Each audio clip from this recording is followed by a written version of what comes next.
আজকে বাংলাদেশ 92-93% মুসলমানের দেশে এই জাতীয় পতাকা আমরা উড়াচ্ছি, রাস্তায় মিছিল করতেছি, রাস্তার ব্যারিকেড দিয়ে মিছিল করতেছি, আর্জেন্টিনা ব্রাজিলের মিছিল করতেছি, মানুষকে কষ্ট দিচ্ছি।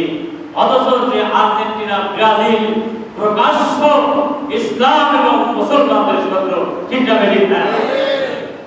ইসলামের শত্রু, মুসলমানদের শত্রু। জানেন আর্জেন্টিনায় আযান দেওয়া নিষেধ, ব্রাজিল ইহুদিদের সাপোর্টার। আচ্ছা, আমরা তাদেরকে মুসলমানের বাচ্চা হয়ে তাদের পতাকা আমরা উড়াচ্ছি আর মিছিল করতেছি। ব্রাজিল নেইমার, তাকে ভালোবাসি, তার খেলাটা সুন্দর, ভালোবাসি, সে সুন্দর করে চুল কাটে, সেই চুলের কাটে আমরা করতেছি। আজকে আর্জেন্টিনার মেসি ভালো খেলে, তাকে মহব্বত করে তাদের পোশাক আমরা আমাদের শরীরে, আমাদের মুসলমানদের পবিত্র শরীরে অপবিত্র পোশাক লাগাইছি, ঠিক না ঠিক না? মুসলমানদের পবিত্র রক্তে আজকে আমরা ইহুদি, নাসারা, খ্রিস্টান, যেটা আল্লাহ বলেছেন ইয়া আইয়ুহাল্লাযীনা আমানু, হে ঈমানদারেরা, লা তাত্তাখিযুল ইয়াহুদা ওয়ান নাসারা, ইহুদি নাসারা তোমাদের বন্ধু নয়, আউলিয়া বা'দুহুম আউলিয়া বা'দ, তারা তোমাদের কখনো বন্ধু হতে পারে না। তোমাদের বন্ধু একমাত্র মুসলমান, তোমাদের বন্ধু একমাত্র আল্লাহ এবং আল্লাহর রাসূল, ঠিক না ঠিক না? অথচ মুসলমান আমরা দাবি করি যে জাতীয় পোশাক আমাদের পবিত্র রক্তের সঙ্গে মিশিয়ে আমাদের রক্তগুলোকে কলঙ্কিত করে দিয়েছি, ঠিক না ভাই? ভাইরা মারামারি করতেছি, মারামারি হচ্ছে, আর্জেন্টিনার ব্রাজিল মারামারি, একে অপরে দেখতে পারে না। এত শখকে ইসলামের জন্য মারামারি করছো কোনোদিন? ইসলামকে বিজয় করার জন্য কোনোদিন মারামারি করছো? মারামারি করে মরতেছো আর পতাকা টাঙাইতে দেয় গাছের আগায়, কারেন্টের সঙ্গে পিষ্ট হয়ে দুনিয়া থেকে বিদায় নিচ্ছ। তুমি কি আল্লাহর কাছে বলতে পারবা আমি মুসলমান? আবার কবরে রাখার সময় দোয়া পড়ে বিসমিল্লাহি ওয়া মিল্লাতি রাসূলিল্লাহ। ইসলামের শত্রু ছিল আল্লাহ, আল্লাহর রাসূলের শত্রু, যার মুখে ধারণ করেছে ইহুদি খ্রিস্টানদের মুহাব্বত, আর কবরে নামার সময় কয় বিসমিল্লাহি ওয়া মিল্লাতি রাসূলিল্লাহ। রাসূলের মিল্লাতের উপরে তুই আসলাম, আর রাসূল সুপারিশ করে জান্নাতে দিবে নাকি? হ্যাঁ, রাসূল এত পাগল, আল্লাহকে এত পাগল হয়ে গেল, সারা জীবন আমার বিরোধিতা, এখন আমার মিল্লাতের উপরে ছুঁয়ে গেলে। তবে শুনে রাখেন, যে মেসি নেইমারকে ভালো খেলার জন্য মুহাব্বত করেন আমরা মুসলমান, সেই বেধর্মীদেরকে, ইহুদিদেরকে আমরা ইসলামের জন্য ঘৃণা করি, ঘৃণা করি, ঘৃণা করি, ঠিক না বেটি ভাইরা? আপনারা যাদেরকে মুহাব্বত করেন আমরা তাদেরকে মাই দিল से লানত করতা হো, লানত করতা হো, লানত করতা হো, ঠিক না বেটি ভাইরা? আমরা দিলের থেকে তাদেরকে ঘৃণা করি, আমরা মুহাব্বত করি। मैं इस्लाम को मोहब्बत करता हूं, मैं कुरान को मोहब्बत करता हूं, इस्लाम को मोहब्बत करी, আমি কোরআনকে মহব্বত করি, ইসলামের মহব্বত, কোরআনের মহব্বত করে জীবন কাটিয়ে দিতে চাই, দুনিয়া থেকে বিদায় নিতে চাই। এটাই আমাদের আশা, আমাদের তামান্না, ঠিক না বেটি ভাইরা? এরপরের কথা হলো বড় পরিতাপের বিষয়, দুঃখের বিষয় হলো বাংলাদেশে মুসলমানের রাষ্ট্র।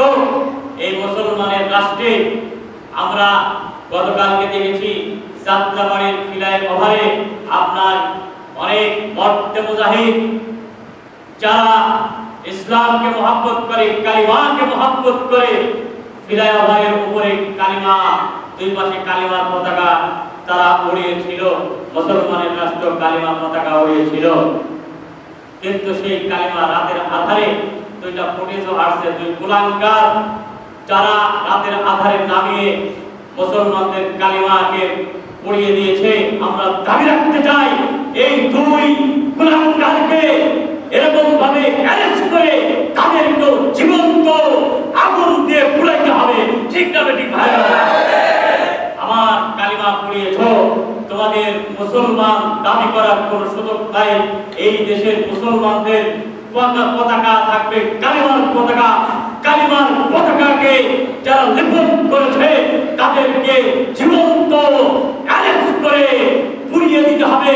সারা বিশ্বে মুসলমানরা জানবে মুসলমানের কালিমা হলো তাদের কলিজা, তাদের কলিজা।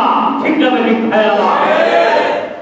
মুসলমানদের পতাকা দেশে বাংলাদেশে মুসলমান বসবাস করে, সেই দেশের কালিমা আকাশে উড়বে, কালিমার পতাকা এই দেশের রাস্তা ঘাটে, মসজিদ, মাদ্রাসা, বিল্ডিং এ সব জায়গায় অলিতে গলিতে কালিমার পতাকা, আমার আল্লাহর কালিমার পতাকা উড়বে।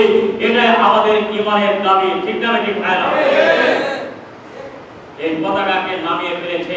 আবার আজকে রাতে আবার ইসলামী তৌহিদি জনতা মুজাহিদ ভাইরা আবার পতাকা উড়িয়েছে। আমরা মুসলমানদেরকে এখান থেকে মেসেজ দিতে চাই, সারা বিশ্বে এই মুহূর্তে যারা এরকম ভাবে অন্য জাতীয় পতাকা উড়িয়েছে তাদেরকে এরকম ভাবে তাদের সঙ্গে আমরা একটা প্রতিযোগিতা করে কালিমার পতাকা বাংলাদেশে উড়াইতে চাই। রাজি আছেন ইনশাআল্লাহ? আপনারা কালিমার পতাকা উড়াইতে চাই, কালিমার পতাকা উড়তে থাকবে বট করে এদেশের জমিনে, আকাশে, বাতাসে কালিমার পতাকা উঠবে। কোনো বাপের বেটার ক্ষমতা নাই প্রকাশ্যে কালিমার পতাকাকে নামিয়ে এই বাংলাদেশে জীবিত থাকা। ঠিক না ঠিক ভাইয়া? আমার ভাইয়া, এটা হলো আমাদের ঈমানের দাবি। তবে বলতে চাই, এই ধারণার কাজ যারা করেছে, গর্হিত কাজ করেছে, তাদের কারণে আজকে আমাদের বাংলাদেশে বেধর্মী, অমুসলিম, খ্রিস্টান, বৌদ্ধ, হিন্দু, মিশনারি তারা আমাদের এই সমস্ত কালচার থেকে, কারবার থেকে তারা আজকে বাংলাদেশের মুসলমানদের বিরুদ্ধে বাংলাদেশের হিন্দুরা কটূক্তিমূলক কথা বলে, হুমকি দেয়, ধমকি দেয় এবং মশাল মিছিল করে। এরা আমাদের জন্য, আমাদের মুসলমানদের ভিতরে কিছু মুনাফিক মার্কা মুসলমান তাদেরকে লিড দেওয়ার কারণে তারা আজকে রাস্তায় নামে। ভারতের মুসলমানরা কোনো কথা বলতে পারে না হিন্দুদের বিরুদ্ধে, হিন্দুদের ধর্মের বিরুদ্ধে, অথচ বাংলাদেশের মুসলমানরা মুসলমানদের বিরুদ্ধে কথা বলে। ঠিক না ঠিক ভাইরা? এটা হল কলকাতা রেড রোড, যেটাকে বলা হয় বড় একটা রোড, রেড রোড। এখানে মুসলমানরা ঈদের দিন নামাজ পড়তে আধা ঘন্টা, সর্বোচ্চ 1 ঘন্টা। যেহেতু ভারতে মসজিদ কম, ঈদের দিন সবাই মুসলমানরা নামাজ পড়ে, মসজিদ জায়গা না হওয়ার কারণে এখানে নামাজ পড়তো আধা ঘন্টার জন্য। এই কুরবানির ঈদে তারা অনুমতি দেয় নাই। অথচ এই বর্তমান সময়ে নরেন্দ্র মোদী 1 সপ্তাহ ধরে সেই রাস্তা বন্ধ করে তাদের হিন্দুদের কর্মসূচি পালন করছে। অথচ আজকে বাংলাদেশের অল্প সংখ্যক হিন্দু আমাদের মুসলমানদেরকে হুমকি দিচ্ছে। এর থেকেও নির্লজ্জ মুসলমানদের কিছু হতে পারে না। ঠিক না ঠিক ভাইরা? বললেন হুজুর, এটা কতটুকু বাস্তব? তার বাস্তব প্রমাণ আপনি গাইবান্ধা পলাশবাড়িতে যান, যেটা রাম মূর্তির নামে বিশাল বড় মূর্তি তৈরি করেছে তারা। এই বাংলাদেশে এত বড় মূর্তি রামের নামে হচ্ছে, অথচ রামের নামে ভারতবর্ষে সমস্ত মসজিদগুলো ভেঙে বলছে মসজিদের নিচে আমাদের রাম মন্দির ছিল। নাউজুবিল্লাহ। আর সেই রামের নামে বাংলাদেশে মূর্তি হবে।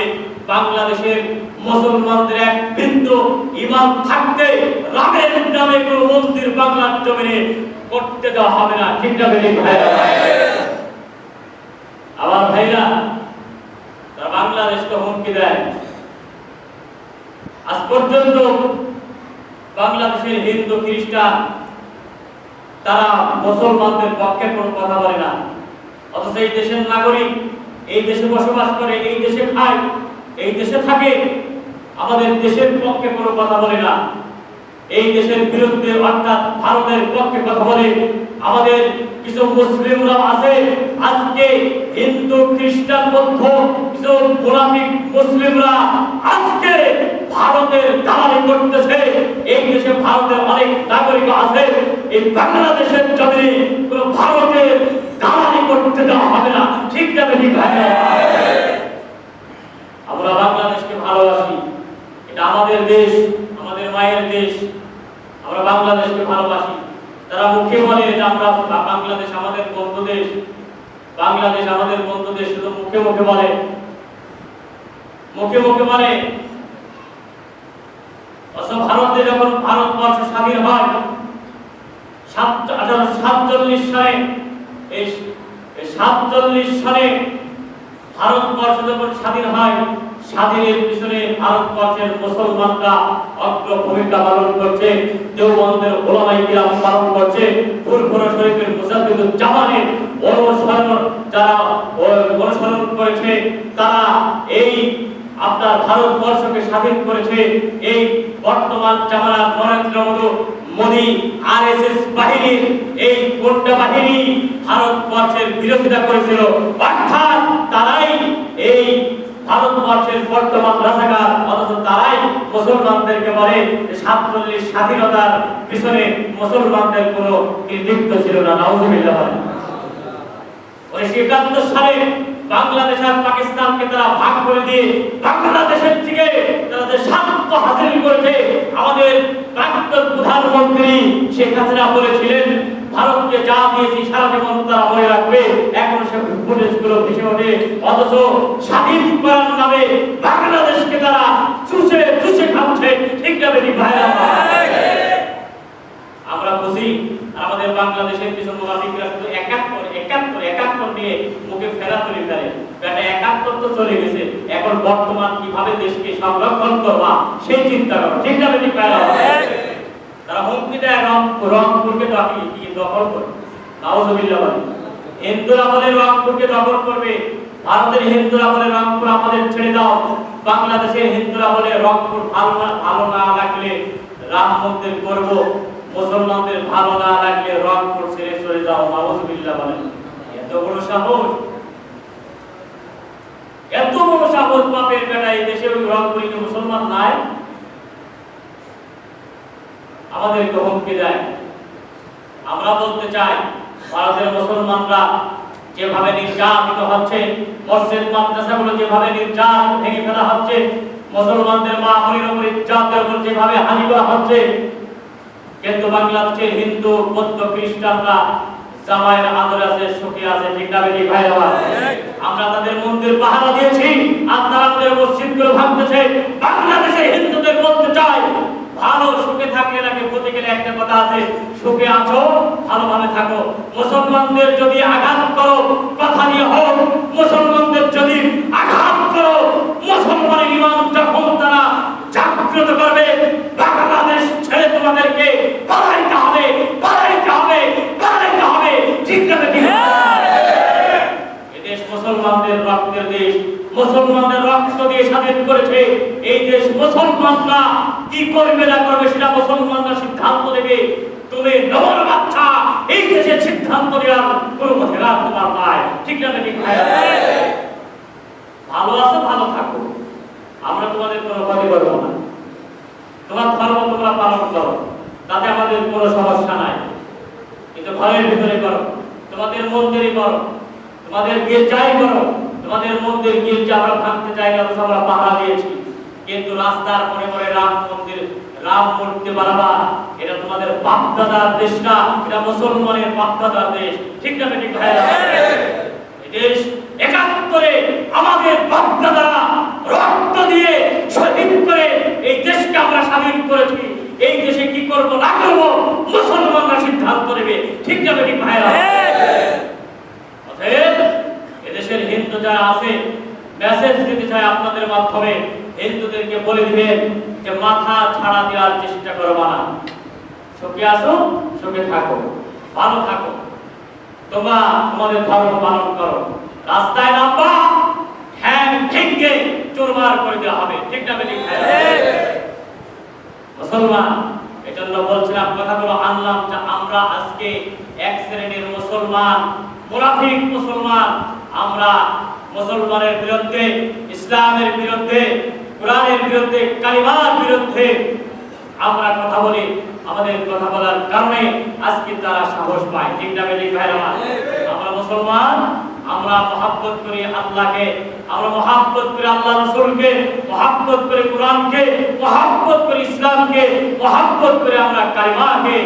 এই জন্য আমরা যেন কালিমা বুকে ধারণ করে ঈমান নিয়ে আমরা এই দুনিয়া থেকে যেন আল্লাহ তাআলা আমাদেরকে উঠিয়ে নেন, ঈমান নিয়ে কবরে যাইতে পারি।